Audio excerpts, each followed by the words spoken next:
How many of you have baking soda in your freezer? You know, you put it in there, make it smell better. Keep it in there for about 6 months and then you just throw it away. This is what you need to do with it. I'll show you in just a second.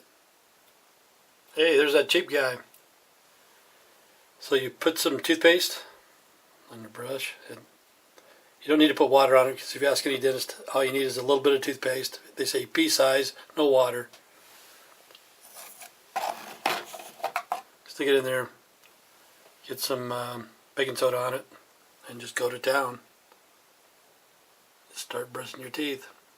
So that's good use for old baking soda. Instead of throwing it away, use it on your teeth, and then you don't have to waste it. Thanks for watching. This is